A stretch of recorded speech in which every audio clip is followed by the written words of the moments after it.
Welcome, everyone, to the Nerd Journey Podcast, episode number 150. We're joining you every week to talk IT career progression and bring you the advice we wish we'd been given earlier in our careers. I'm your host, John White, at VJourneyman on Twitter, joined by my co-host, Nick Cordy, at NetworkNerd_. Hey, Nick, how's it going? Hey, John, I am doing great. We are pre-sales technical engineers with backgrounds in IT operations. We hope our career discussions will be vendor neutral, relevant across disciplines, and remain timeless. If you're enjoying our content, please drop us a positive review on Apple Podcasts or wherever you subscribe. And if you want to get in touch with us, tweet or DM at Nerd Journey. Ultimately, we're just two nerds on a journey. A journey to career enlightenment. So let's take a trip. Awesome, Nick. Hey, so this week we are starting a new interview with Duwayne Engelhardt. Now, in classic Nerd Journey fashion, this is part one of two. And we knew Duwayne from the Spiceworks community, right? Yes, indeed. Duwayne is a veteran of that community. Met back in the earlier days. Nice. Right. So I think the things that I remember taking away from this interview were like how he got into the industry. He had kind of a non-traditional background for IT operations, although, you know, again, it kind of underlined for me, like, what is a traditional background for IT? And then that first transition to a full-time IT operations position. Those are the things that, like, I remember jumping out. How about you? Well, I think that to encapsulate the whole part one, it's really a journey through technological change and how Duwayne's career grew as technologies changed in a huge way in his specific industry. I'm not going to say what that is, right? We tease at it a little bit. He's moving from one industry to another, the other being IT. So let's just leave it there. And without further ado, here's part one with Duwayne Engelhardt.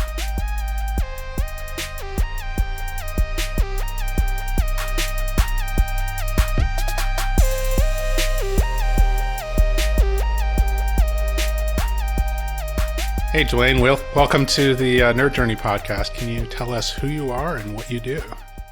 Well, I'm Duwayne Engelhardt, and I don't do anything I don't want to anymore. I'm retired. Well, that's really exciting. We want to hear what you used to do then, I guess. Oh, well, I used to be the, a VP of network administration at Wallis Bank. Untechnically, my boss said I was the infrastructure architect when I retired. But before that, I was a network administrator, technology director, and probably called various names by different people, but we'll not go there. Some more flattering than others, I'm sure. I'm sure. Well, how did you get into the industry? I was always kind of a tech guy, primarily a musician. I always wanted to be a musician first. But even back in the 60s, I built my own little AM radio so I could hide it under my pillow and listen to the radio at night when nobody else could tell me to turn it down. And then when I was working at a small school as a band director, the small school situation was such that I had to find an extra class to teach besides band. And so I taught PE, Texas history, math, and then computers came along and they said, hey, maybe you could do this.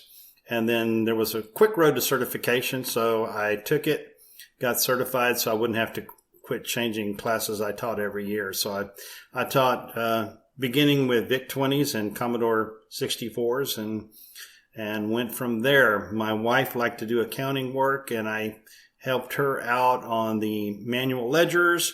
And then eventually I told her, hey, you know, there's a computer spreadsheet that can do this a whole lot better and doesn't make mistakes like I do. So she says, well, go do it. So, you know, I picked up an Epson way back in the days with one of those $400 20 meg hard drives in it. And I got Lotus 1, 2, 3, and there we went. So kind of the traditional path of teacher to PE to computers.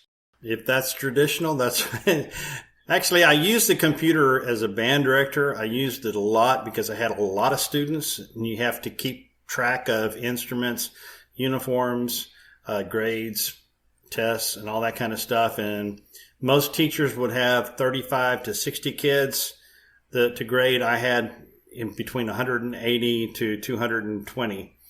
So computers helped me get my job done. And eventually what happened is they said, you know too much about computers to teach band anymore. We need you to teach computers. And they swapped me over, and I couldn't find another band job, so I just went with it. You roll with the flow. So you had a techie band after that? I still play. I still perform. I'll teach kids on the side and things like that. So music is still my first love, but I'll play around with computers too. You called out one of the really interesting early transformational industries, right? Which was accounting. Like, people, I think today can't get their minds around the fact that spreadsheets used to be sheets of paper, right? And when you had to do a recalculation, you had to, use a pencil or a pen and recopy like an entire sheet. When you have 17 columns that you need to recalc and then add up, and then you're looking for that one error and trying to find it and see, which number's off here. And you got to edit it up this way, and you got to edit it up that way. And accounting was a biggie. But my wife turned that part of the business over to me, keeping track of the ledgers and things like that. And I figured, hey, if I got to do it for her and the stuff that she's doing, I'll use it for my stuff too. So that's what I did. How about taking that teaching experience into dealing with end users? How did that affect the way you helped people when you started supporting the technology side of the school? Well, I taught what was considered, I guess you'd say, the basic computer information to middle school kids to begin with. So it was teaching them about computers and how computers developed and how the technology developed from, Babbage back in the 1800s all the way up to, with Lady Lovelace. And then you've got, the general back in the, can't remember her name now, the one who found the first computer moth bug back in there. So I was teaching this computer literacy stuff to kiddos. And when when I went to the banks, they weren't using computers yet. They were using green screens. They were using, the mainframes, but they didn't know what they were doing. It was more or less just data entry, and the mainframe did all the work. But when I went to the banks, it was a transition time because we had a lot of machines that were half and half. You had a card in there that you press a couple of buttons, hotkeys, and switch it over to a green screen. And then, when you wanted to go back to computing, you hit buttons and you went back to the computer side. So you were going from green screen back to computers, mainframe to the computer, local computer, back and forth constantly on a daily basis. It got to where the people with the mainframes were using special programs to actually screen scrape the green screen so that you wouldn't have to just copy information from here and paste it in over here. So going back and forth, they were just scraping the screen to find the data. If it had to be in the right place, of course. It's just kind of like scanning software for checks and things now. As long as it was in the right place, you could get it to go from the mainframe computer, which might be thousands of miles away, over to the local computer in front of you. So we were just doing those kind of things, and it's like an education thought. You have to teach them what's happening so they know what to do and what not to do, what happens when you don't do it right, and how to correct it, and so forth. So it was the education part was very helpful in teaching the end users at the bank. The biggest difference between the bank and the educational part was in education, you might have 3 servers in a school district. And 100, 200, 300 users per server. When you go to the banking industry, you might have, when I ended up, we had 80 servers for approximately 180 people. So the server to user ratio is quite a different from the educational area.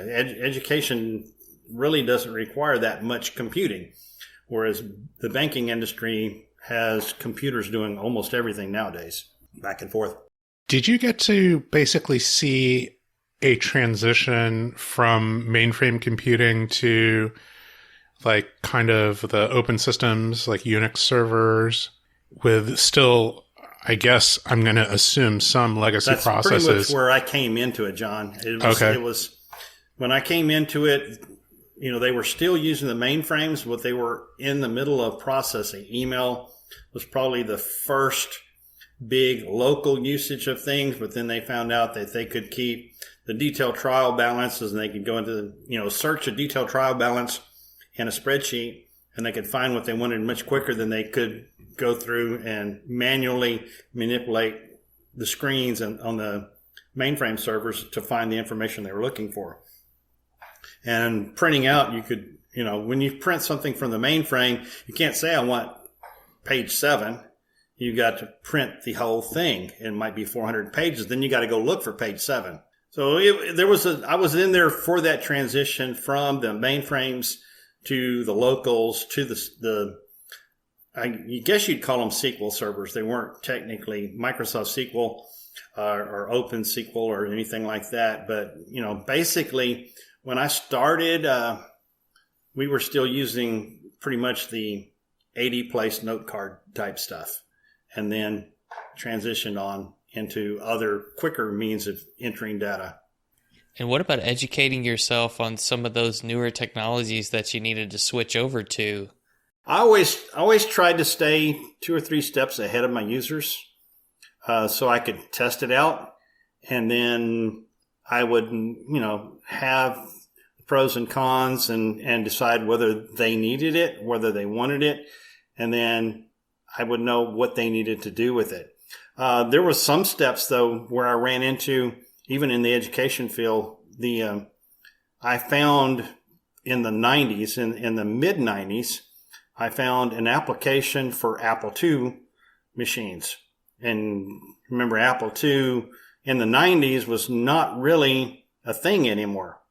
But what we found was some software that had been written for Apple IIs that could teach language and math to elementary kids, and did a very good job of it. So, I put the system in there, and the teachers loved me for it because they said, we can go in there and we can hit a couple of buttons on this and get this set up, and our kids can go in there and do everything that we want them to do. And at the end of it, we get a printout saying what each one of them did and how well they did it. And then the guy who came after me took all that out because he said it's ancient technology. He said, we don't want any of this stuff in here. We need to use Windows. This was in like 99. And, I heard from the teachers over there later that, hey, you should have never left. This guy comes in here and forces us to use Windows. Our kids didn't know how to punch the buttons, click the mouse, or anything like that. It took us an hour to get set up, and by the time we got set up, our time's up, and we couldn't get anything done anymore. Sometimes you have to see what something's good for and use what it's good for. And you don't have to stay, you don't have to have the latest and greatest in order to make it work. You just need something to do what you need it to do. If it works, don't kill it and move on. So you've got to determine what works for you and pick it out. Well, one of my outside customers was buying a new super gaming computer every 6 months, and then calling on me to transfer everything from one computer to the other. Well, I finally talked him into Microsoft 365. So it's easy to transfer all his stuff from one computer to the other because everything's on OneDrive. All I have to do is get his account set up on the new computer. Boom, everything is there. Install his Office apps, and he's done. It's so interesting how you're talking about managing that change. You manage change for individuals, and then the school district, how they had, I guess, overcorrected on the change. What was that change like in the banking industry, like your transition into the banking industry? That I can't imagine the technology that you're using at the school district was exactly the same as the technology they were using at the bank. Well, at the bank, we were using a BSD-based email system. At the bank, when I first got there, they really didn't have email, and we used NT email internally only. There wasn't no such thing at the bank. Exchange wasn't even available yet in 99. There were various, paid providers. But, I remember the BSD system that I used back at East Bernard, the school district, and we had everybody on it.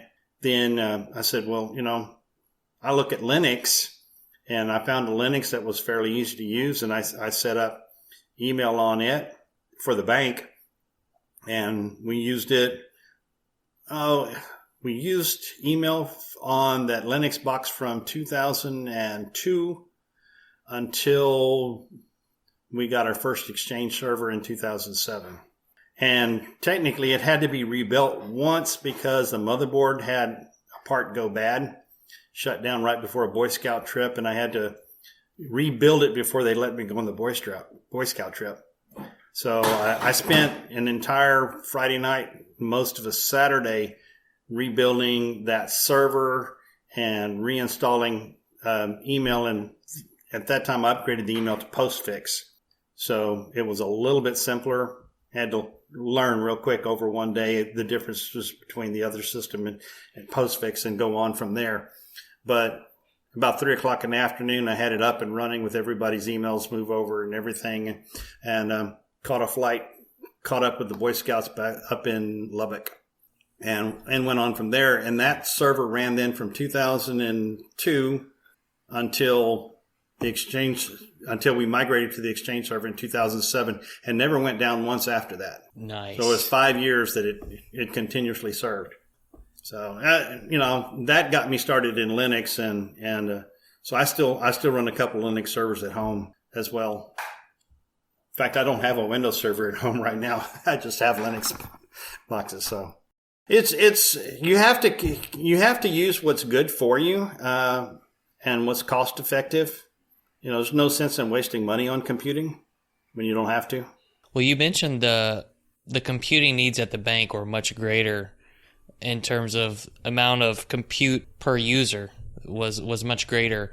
But they also had, I would think, probably greater uptime requirements than the school, or maybe just a little bit more pressure because of the industry you were in on someone in a technology role. You're definitely right there. I mean, that's part of the stress. As I said earlier, the Boy Scout trip was coming up. It was a horseback ride through Philmont. So I had been preparing to go for ages. And then the email server goes down the day before we took off. So, my boss says, you're not leaving until our email system's back up and running. He said, we'll pay for your trip up there. We'll fly you wherever you need to go to catch up with them, but get this thing running. I mean, I had to go buy a motherboard because it actually ended up being probably a capacitor or one of the CMOS chip, parts of the chip or something went out. And so the Linux couldn't boot at that point. Replaced that, decided to upgrade Linux at the same time with it. The hard drive was still there, so I was able to, pull all the emails back in and get everything going. And so, like I said, when it was all said and done, it was ready.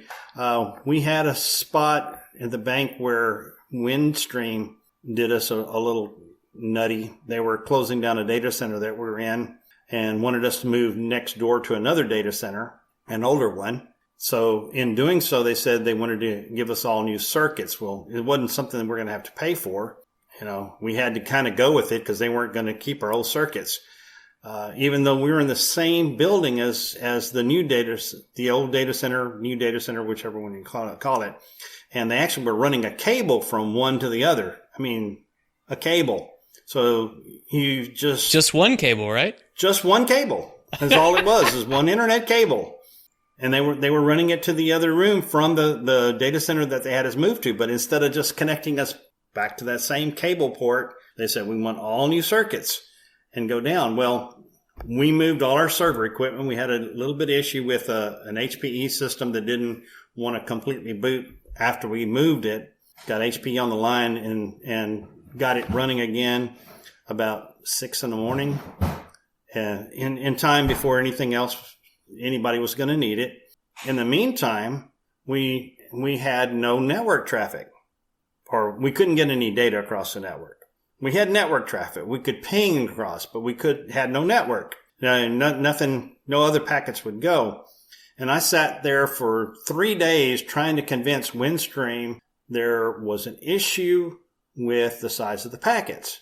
And this was on Wednesday night, Thursday morning when I was talking with them, because we had our server back up so we could actually run everything and test.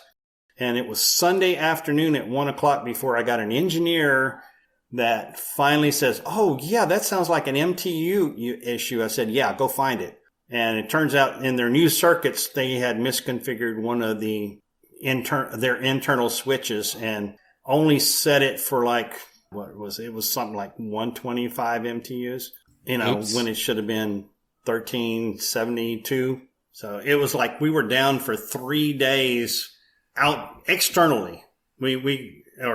Each bank at that time, they could run locally with certain amount of information. They all had their local servers. Yeah. So they could actually get on, they could do some stuff, but no email, no internet. And, we have a lot of applications that went across the internet. Yeah, it was very stressful. I didn't sleep more than about 4, 5, 6 hours over those 3 days. Man, it's those times of change that you really understand what fragility is. Oh yeah, that's why I insisted that we have 2 data centers and that everything be redundant and redundant. If one goes down, when I left, if one data center went down, nobody would even know it because we'd automatically fell over to the second. Nobody except IT would know it, and we would be stressed bringing the first one back up, the main one, and they would see things are a little slow, but we wouldn't have the problem of being down. Sorry, that became something that regulators actually wanted you to be able to do, right? If you're a bank. We got very high marks from our regulators because we insisted, on being up full time. Yeah, something, I don't even remember the regulation, but if you're above a certain size, then you actually need to be able to demonstrate like full failure of your primary data center, move everything over to the secondary data center, transact there, and then move everything back. Yeah, the level was larger than Wallis Bank was for a long time. When I joined the bank, we were at like 65 million in assets. When I left, we were had just gone over $1 billion. So we had gone through 3 or 4 different levels as they move up, and now I think they're running somewhere close to $2 billion. I mean, that just goes to show you with the right network administration how you can drive growth at a bank, right? Well, yeah, yeah. See, my boss was a member of the family, and his background was DB administration, database administration. He knew a lot, but he didn't know how everything interconnected. So he knew how the stuff should work, but he didn't really know how it worked.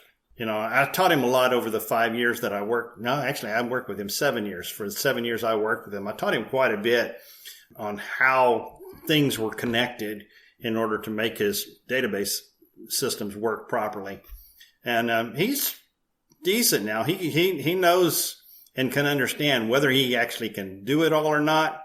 I don't know that for sure, but he knows what it should look like and how it should act.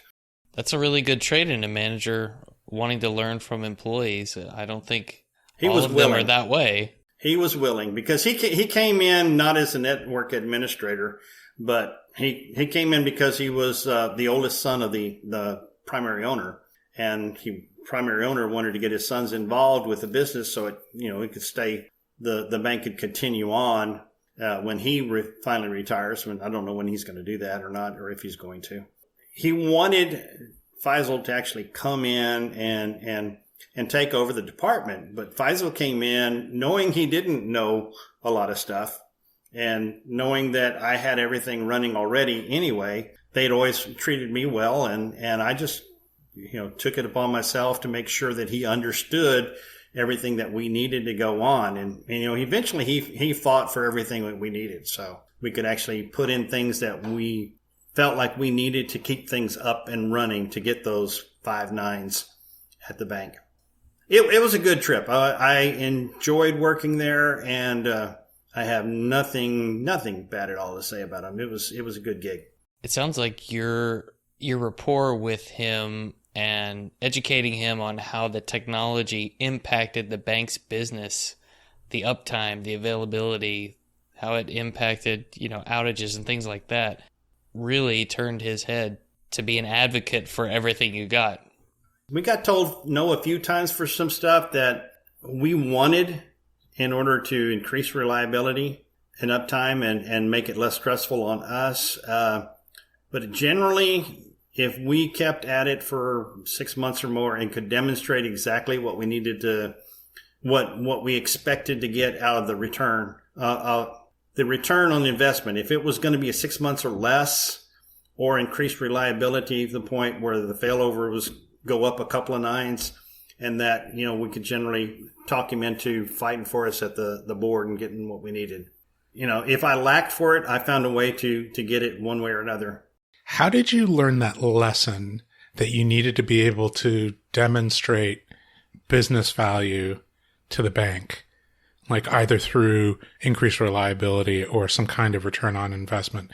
Because honestly, in IT operations, I never learned that lesson. I learned it when I got into pre-sales. Well, John, I grew up with that. I came from a family of 8. So if we wanted something, we had to prove the value of what we wanted. And if there was value and there was an ROI that worked, you were good for it. I did the same thing through my teaching career, but I was not nearly as successful at it as I was in the banking area, because in the schools, you have more politics. You have, you have administrators that go between you and the board. And the board ultimately controls the money, but they won't even see what you need if the administrator won't put it in front of them. And you don't want to go over an administrator's head, because then then you've shot yourself in the foot. So you don't do that kind of thing. So the banking industry was much better about it. If I could prove an ROI on it and work, and generally I was able to do that, or I could show that I could get something done with a small investment and make a big value to the bank. And I told the owner before he brought his sons in, I said, I will spend your money like if it was my money. I won't ask you for anything that I don't think we need. I won't spend your money any more than if it was my money and it was coming out of my pocket. So, and he trusted me to do that, and I tried to maintain that trust and never violated it. So I really had good rapport with upper management to the point where if we were asking for something, they knew we had a reason for it. If we could demonstrate what that reason was, what the ROI would be, or what the value to the bank would be, generally we could do it and move that way. I mean, that's just a basic business thing. If you can make the business run better, all the more power to you. Now, I did have a big failing one night. COVID had hit, and the bank went from working probably, by then we had branches from Atlanta to Los Angeles. So we had increased our hours. We added an hour before and 2 hours after our usual work day without adding any IT people or adjusting schedules. So when COVID hit, suddenly all these people were having to roll at different times, and they wanted to work all night long fulfilling SBA loan applications and things like that. When we were trying to find a place, when are we going to back up? How are we going to back up? What is our timeline going to look like for recovery? And so there was, when COVID first and they first moved these things in there, I was at a point where one of our servers was overloaded and we needed to move data from one server to another server with more space. And so I had scripted everything and gone through it. And at 4 a.m, I pushed the button to go and decided to take a nap. And at 6:30, my coworker called me. He said, "Hey, the loan drive is empty." I said, "Wait, it was supposed to be copied." He says, "It's empty." And I looked back at the script, and the script had moved things backwards. So it moved from the empty server to the other one and copied everything over, which essentially meant it wiped it all out. I had a redundant copy at the second data center. It wasn't fully up to date. It was because they moved to expanded the hours. It was about 3 hours lacking full recovery. But, in the next 16 hours, I was recovering all that data and recovered everything probably except for about 47 files that had happened during that time. But, it taught me, hey, get a second set of eyes. Even at 4:30 in the morning, get a second set of eyes on your scripts, because it's real easy to miss the fact that, hey, M is moving to Z, and you don't want Z moving to M because Z is empty. So if you accidentally do that backwards, and dyslexia runs in my family, I don't usually have a problem with it, but that night I did. And so I didn't get much sleep again for the next 24 hours until I got everything kind of up and running and back in place. You don't need dyslexia to make a mistake at 4:30 in the morning. No. But I mean, that's what you talked about, stress. That was stress, moving from essentially a 14-hour day to a 24-hour day without adding staff. Not knowing where, your boss is telling you, can we skip the backups? You say, no. We can limit what we back up, but we know we cannot skip backups. You don't want to skip backups. And they learn real quick. You don't want to skip backups. Hey, boss, can we skip recovery if something goes wrong? I think you had a question to me earlier in that you asked what was some of the best advice you were ever given. There was a guy who called himself the backup guy, and I'd met with him and talked with him a few times, and he says you never have enough backup. You can back up everything once, you can back it up twice, 3 times. He says there's going to be a situation at some point in time you're going to need that third backup. He said don't skimp on backup. And I tell my customers, even now, I'm retired and I work with a few very small businesses that need help. They don't have access to good help. And I tell them now, I said, don't skip the backups. You've got to back up. Yeah, when it comes time to need that information and you don't have it, that's when things get dicey. That's when people get upset. What do you mean? Well, you told me not to back it up. But let's go back to that stress piece, Duwayne, because we've all worked in an industry where a situation can go from an okay day to red alert. We must be on this situation constantly trying to fix it, with people breathing down our necks and communicating what the status is, because something very big, a big impacting system is down or not functioning as it should. How did you learn to deal with that over the course of your career, being in technology for many years? I don't think you ever really learn to deal with it. You just deal with it. It helps if you have a manager above you who you can tell them, hey, you tell people, leave us alone. We're doing everything we can. We're going to recover as fast as we can. But if we're having to answer questions or answer emails or respond to text messages while we're doing all this, it's just going to slow us down and distract us and keep us from one of the things my buddy who followed me at the bank did. He says, I can't wait till we actually get a door to our office that I can close. Because at the main headquarters, we were working in cubicles. I had an office in Wallis. So I liked working out in Wallis a lot better because I didn't have to deal with people walking up to me for the most part. And there were still a few people who would come running to my office if something went down.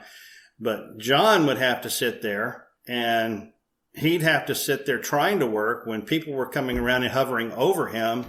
And I didn't have to deal with that. I was glad I didn't have to deal with that. Occasionally I did, because I had to work out of the headquarters once in a while. But we tried never to do that, or we tried to get our boss to take that heat off of us and just, tell him to let them know, since he was a senior vice president, and that he had a lot more pull than we did, trying to tell him that, hey, yes, we know it's down. We're working on it as fast as we can. There are limits to how fast we can work, and there are limits to how fast this stuff can go. You gave me flashbacks with that hovering. The hovering part. That's the part that John hates the worst. And he was so glad to get an office with a door on it, so he could close the door and say, no entry. How did you drive technological change at the bank? You're talking about a time where platforms changed like once, maybe twice, maybe even 3 times over the course of like a career like that, with like major, kind of, again, the mainframe to like the Unix systems, Unix to maybe like, virtualization to cloud. And I'm probably skipping over some things. And the entire time, I mean, there's still, I'm assuming like banking, like applications that only run on mainframe, right? So, how do you stay ahead and then convince somebody in the bank, like, hey, we need to re-platform this part of what we're doing? They usually came to me with the banking applications, and it was just up to me to make it work and make the transition go smoothly. More from what you said, though, my side was more network than anything. And so I transitioned from frame relay to NVPN, which is, essentially a VPN that's managed by the carriers. And then we went to the basic multi-site unit with routing in there. And then when I left, we were actually using SD-WAN. So during all those changes, the changes in the network, I tried to make sure that the users never even realized what was happening. I was able to transition from frame relay to NVPN with no more than about 5 minutes downtime overall between multiple sites. I think at the time we had like 5 sites, and we were transitioning them all into the NVPN without anybody knowing that we changed anything. The only thing they saw was faster response time, better voice calls, because even then even back in the 90s, we were using voice over frame relay and taking advantage of the fact that we could use a network to talk to different branches. It was pretty archaic, but we had it working. And then moving from NVPN to everything else, it was very smooth. There were a couple of transitions we moved without any downtime at all. The only thing the user saw was that, hey, this is going better now. Yes. It was supposed to go better anyway, but it's going smoother now because you got more bandwidth and you're running on a different system. And you don't know it, but half the bank is on the old system, half the bank's on the new system, but we still have it working. The SD-WAN thing was we had more downtime going to SD-WAN than anything. And that was more because the transition from the dedicated circuits over to internet circuits and that crossover effect in there and routing from one to the other and having to go and flip something off at the same time you're turning something on.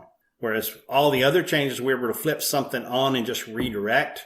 And with the SD-WAN stuff, we had to actually, turn stuff off or it would go nuts. I like what you said, Duwayne. You'll never know it, end user, that half of you are on this old system and half of you are on the new system. The job is to be invisible.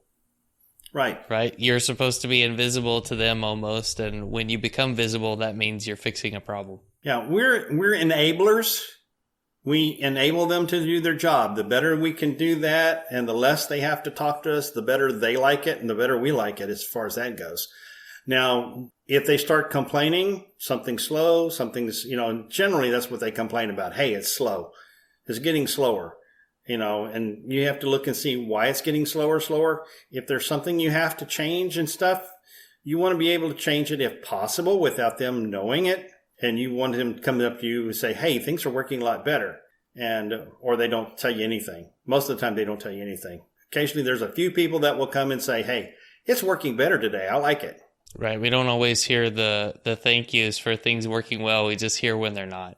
Yeah, we had 3 or 4 people that would come and say thank you, and they were very generous with their gratitude, which is pleasing. That's what you'd like to. Most people and most companies I've heard, if the end user doesn't have to talk to IT, that's the way they'd prefer it. But in this case, these people knew that we were keeping them running and saving them. A lot of times they'd come up and say, hey, can you get this back for me? Can you find where this went? So forth like that. And we do our best to do that. And, they appreciate it, and they made sure that they knew we appreciated it. So, and we knew they were making money for us. So well, there you go. We like the money. Did you enjoy working with the end users, or did you enjoy working on the back end systems and being a little more abstracted from the end users? I enjoyed working with most end users, and I enjoyed working on the back end systems. I like communicating with people. I like talking with people. So I don't have a problem working with end users. I had to a number of times tell my subordinates, hey, they're an end user. They're important. They make money for us. They're the ones who pay our salaries. You got to take care of them. They may not be right. They may be wrong completely in what they're telling you, but hey, you just accept it and you run with it. You can't really change it except to try to make it better. When I was the information security officer at a bank is a very powerful entity. Essentially, as I told one of the presidents once, I said, hey, I can shut the bank down. He says, and I can fire you. I said, I know that. But if you don't do things the right way, and if you leave the bank in a place where the bank can have an issue that's going to cost us a ton of money, said, I am going to shut that down. I'm not going to let that happen. We had one person who once insisted that she know the passwords for every teller, and that tellers could only use the password she gave them. And I was information security officer, and I told her, no, the system has separate passwords for a reason. You can get in there as a supervisor. You can get in there and see what that person is doing, but you can't do it as that person. I'm not going to allow you to do it, to mimic being someone else, because, that's not right. Well, she went up above my head to her boss, who went to my boss, and my boss told him, hey, he's right. You're wrong. Well, that's a compliance issue, right? Right. That is the difference between like security and compliance, right? Like security, like you can be in the news, and information security officer works very closely with the compliance officer. If they don't, they're not doing their jobs. So yeah, it was a compliance thing. But at the same time, it was an information security thing. You can't have people pretending to be somebody else. Because the computer, there's no way the computer knows who it is. Username and password was all we had in those days. Usernames were out there. Passwords shouldn't be available to anybody but the user. I can't imagine like a situation where that would be good, right? Where like a regulator comes in and goes, well, how do you know that, if this person knows everybody's passwords, then how do you know that these transactions were done by these people? It's like, you can't answer that question. Yeah, if you can't answer that question, you'll be shut down. Yeah. You're right.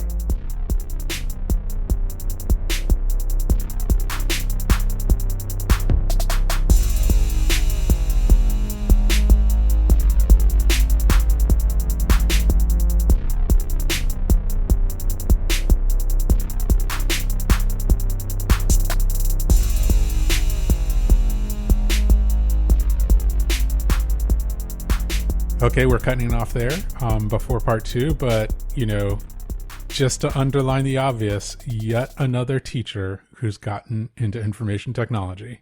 I don't remember who else I know who's done that transition before. Oh, it has to be somebody. Maybe we'll think of it in a second, John. Okay. Can't be anybody important. Yeah.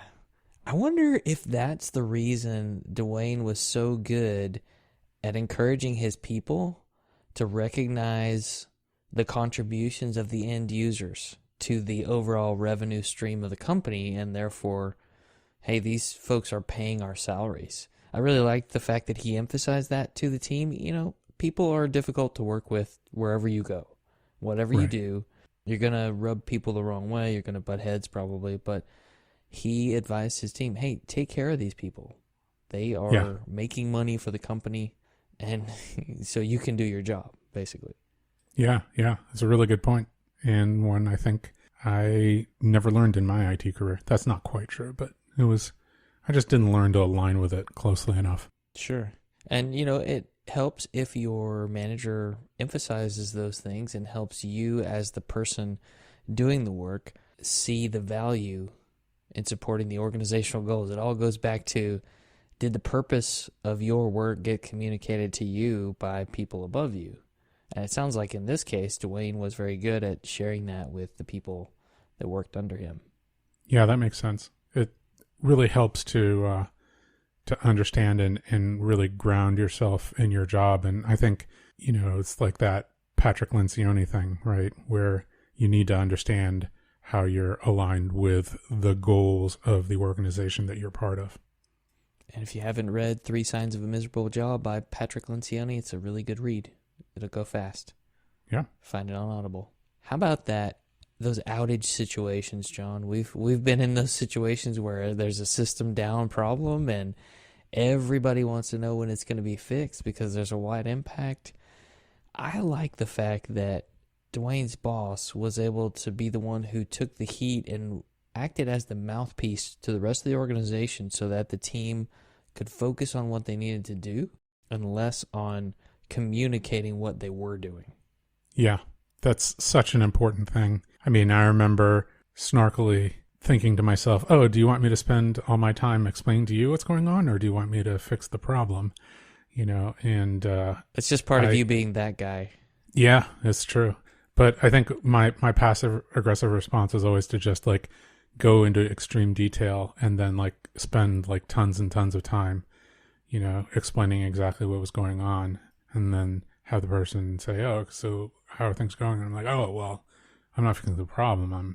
I'm telling you how things are going. That's not quite true. I was never that snarky. That's good. The thing that, you know, I think you pointed out going into the episode that really struck me listening back again was just the scope of technological change that Duwayne saw in his career from mainframe to cloud, right? It's like, that is just so many shakeups, right? To go from mainframes to maybe to mini computers to open systems to, you know, Linux to maybe cloud, like that, you know, the number of different kinds of changes, of platforming, of replatforming. I mean, that's just, it goes to show you have to be flexible in your IT career and maybe even in your overall career, you know, what you're willing to work on. Because if you're married to something very, very specific, you know, chances are like that's not going to be the state of the art for a huge amount of time. Like the rate of technological change is just accelerating. It's not slowing down. Yeah, not at all. This reminds me of what Manny Sadu said back in the episodes when we had him on about finding the right technology to catch the wave with. And yes. I think over the course of Duwayne's career, he had opportunities to do that, you know, whether he realized it at the time or not. But it's like we're watching the ocean from the side and seeing him ride multiple waves throughout this journey, you know? Yeah, exactly. That's how I think of it. Well, I think we should at least give a little nibble on what's going to happen in part 2, don't you? Yeah, definitely. So we mentioned before that we do know Duwayne from the Spiceworks community. We're going to talk a little bit more about how he got into that, the value he received from being a part of the community next week, besides knowing John, like in addition to knowing John. Don't get me wrong. You also heard that Duwayne is retired. We've not had someone on the show who is retired So maybe we'll get to hear about what that transition's like and what he's up to these days. Awesome. Definitely looking forward to hearing that. Anything else pop into your head before we get out of here? No, sir. Just a reminder, we want people to subscribe and give us a positive review on Apple Podcasts or wherever you're listening. Be sure and rate the show and review it if you have the time. We want to know if we're being helpful and are always looking for interesting questions to ponder. We're collectively on Twitter @NerdJourney. Awesome. Well, farewell, listeners. Tune in next time as the journey continues. I'm John White @VJourneyman, for Nick Cordy @NetworkNerd_, signing off. Adios.